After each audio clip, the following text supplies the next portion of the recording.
Olá, pessoal do Mente e Ciência. Jorge Gomes aqui. Hoje vamos falar sobre um fenômeno psicológico que intriga muita gente, a Síndrome de Estocolmo. Talvez tu já tenha ouvido esse termo em filmes ou séries, geralmente ligados a sequestros. Mas sabia que hoje ele é usado para explicar situações bem diferentes, como relacionamentos amorosos abusivos ou até dinâmicas tóxicas no trabalho? Nesse vídeo, vamos explorar a origem do nome Síndrome de Estocolmo, entender o que aconteceu no caso que deu origem ao termo e descobrir por que, em 2025, ele se aplica a contextos muito mais amplos. Tudo isso com base em estudos de psicologia e neurociência para te ajudar a entender melhor a mente humana. Se tu curte desvendar os mistérios do comportamento, fica comigo nesses 10 minutos de aprendizado. Vamos começar pela origem do termo. A Síndrome de Estocolmo recebeu esse nome por causa de um evento que aconteceu em 1973, em Estocolmo, na Suécia. No dia 23 de agosto, dois homens armados, Jan Erik Olsson e Clark Olofsson, invadiram um banco chamado Kreditbanken e fizeram 4 funcionários reféns, 3 mulheres e um homem. O sequestro durou 6 dias e, durante esse tempo, algo inesperado aconteceu. Os reféns começaram a desenvolver um apego emocional pelos sequestradores. Eles não só se recusaram a testemunhar contra os criminosos depois que foram libertados, como também arrecadaram dinheiro para ajudar na defesa deles no tribunal. Uma das reféns, Christine Ann Mark, chegou a dizer que confiava mais nos sequestradores do que na polícia, que estava tentando resgatá-los. O caso chocou o mundo e o psiquiatra sueco Nils Bejerot, que acompanhou a situação, cunhou o termo Síndrome de Estocolmo para descrever esse vínculo emocional entre vítimas e agressores. Mas por que isso aconteceu? Psicólogos explicam que, durante o sequestro, os reféns passaram por um estresse extremo e os sequestradores mostraram pequenos gestos de bondade, como não os machucar ou dar comida. Para o cérebro, que estava em modo de sobrevivência, esses gestos foram interpretados como sinais de proteção, criando um apego emocional como forma de lidar com o trauma. Agora, vamos entender como a Síndrome de Estocolmo funciona no cérebro e na mente. Psicologicamente, ela é uma resposta adaptativa ao trauma. Quando uma pessoa está numa situação de extrema ameaça, como um sequestro, o cérebro entra em modo de sobrevivência, ativando o eixo hipotálamo-hipófise adrenal, que libera hormônios como o cortisol para lidar com o estresse. Ao mesmo tempo, o cérebro busca formas de reduzir o perigo, e uma delas é criar um vínculo com o agressor. Isso acontece porque, em situações de desamparo total, o cérebro interpreta qualquer sinal de bondade do agressor, como não machucar a vítima ou dar água, como um sinal de segurança. Esse vínculo é reforçado por um mecanismo chamado dissonância cognitiva. A vítima precisa justificar o trauma, então começa a ver o agressor como não tão ruim. No cérebro, a amígdala, que processa medo e emoções, e o córtex pré-frontal, que regula decisões, entram num conflito. O medo está lá, mas o cérebro cria uma narrativa de apego para sobreviver. Além disso, a liberação de ocitocina, o hormônio do vínculo, pode acontecer mesmo em situações de estresse, criando uma conexão emocional com o agressor. É como se o cérebro dissesse: se eu me aproximar de quem me ameaça, talvez eu sobreviva. Uma estratégia de sobrevivência que evoluiu nos seres humanos ao longo de milhares de anos. Mas por que hoje em dia a Síndrome de Estocolmo não está mais limitada a sequestros? Desde o caso de Estocolmo, em 1973, psicólogos começaram a perceber que o mesmo mecanismo psicológico pode acontecer em outras situações de desequilíbrio de poder e abuso.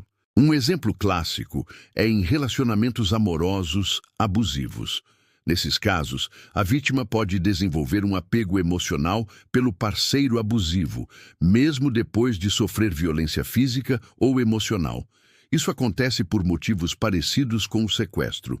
O abusador alterna momentos de violência com momentos de carinho, como pedir desculpas ou dar presentes. E a vítima, que está emocionalmente dependente, começa a focar nesses gestos positivos para justificar a relação. Um estudo de 2018, publicado no Journal of Interpersonal Violence, mostrou que vítimas de abuso doméstico muitas vezes sentem pena do agressor ou acreditam que podem mudá-lo, um sinal claro da Síndrome de Estocolmo. Outro contexto é no ambiente de trabalho. Em empregos tóxicos, onde o chefe é autoritário ou abusivo, o funcionário pode desenvolver um apego ao emprego ou ao chefe, mesmo sofrendo humilhações ou pressão extrema. Isso pode acontecer porque o funcionário depende do emprego para sobreviver, e o cérebro cria um vínculo para lidar com o estresse.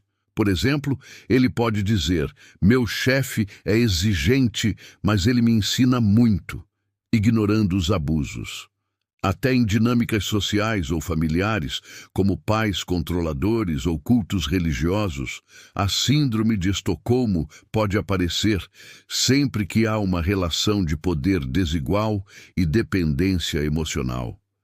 Vamos ver alguns exemplos para entender melhor como isso acontece na prática. Num relacionamento amoroso, imagina uma mulher que sofre violência psicológica do parceiro. Ele a humilha, mas depois a enche de elogios e presentes. Ela começa a sentir que não pode viver sem ele, mesmo sabendo que a relação é tóxica. Isso é a Síndrome de Estocolmo em ação. O cérebro dela está preso num ciclo de trauma e dependência, e ela pode até defender o parceiro se alguém tenta ajudá-la. No ambiente de trabalho, pensa num funcionário que trabalha 12 horas por dia, sem folga, com um chefe que grita e o desvaloriza. Mas de vez em quando, o chefe dá um bônus ou um elogio, e o funcionário começa a sentir gratidão, ignorando o abuso. Ele pode até recusar outras ofertas de emprego, porque criou um apego ao chefe ou ao ambiente tóxico. Os impactos disso são profundos. A Síndrome de Estocolmo pode levar a problemas de saúde mental, como ansiedade, depressão e baixa autoestima, porque a vítima vive num estado constante de estresse e autossacrifício. Um estudo de 2020, publicado no Journal of Trauma and Dissociation, mostrou que pessoas que desenvolvem Síndrome de Estocolmo em relacionamentos abusivos têm maior risco de transtorno de estresse pós-traumático, porque o cérebro fica preso num ciclo de trauma e apego que é difícil de quebrar sem ajuda profissional. Então, como lidar com a Síndrome de Estocolmo e buscar ajuda? O primeiro passo é reconhecer que tu ou alguém que tu conhece pode estar numa situação de abuso ou dependência emocional. Isso não é fácil, porque o cérebro está programado para justificar o agressor. Mas conversar com alguém de confiança, como um amigo ou familiar, pode ajudar a enxergar a situação de fora. Procurar um psicólogo é essencial. Terapias como a cognitivo-comportamental ajudam a vítima a entender os padrões de pensamento que aprendem ao agressor e a reconstruir a autoestima. No Brasil, tu pode buscar apoio gratuito pelo SUS, em unidades como os CAPs ou pelo CVV, no telefone 188, que oferece escuta sigilosa 24 horas por dia.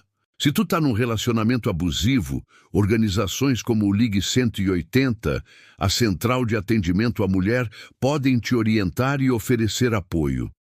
O mais importante é lembrar que a Síndrome de Estocolmo é uma resposta do cérebro ao trauma, não uma fraqueza.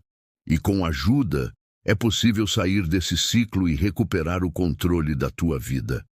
A Síndrome de Estocolmo é um exemplo poderoso de como o cérebro lida com o trauma, criando vínculos improváveis para sobreviver. Desde o caso em Estocolmo, em 1973, até os dias de hoje, ela nos ensina muito sobre a mente humana e as relações de poder. O que achou do vídeo? Deixa teu comentário me contando o que te surpreendeu mais, ou se tu quer mais vídeos sobre psicologia aqui no Mente e Ciência. se inscreve no canal e ativa o sininho para não perder os próximos conteúdos. Um novo vídeo sai todo dia. Compartilha com alguém que também curte entender o comportamento humano. Até a próxima e mantenha-se são.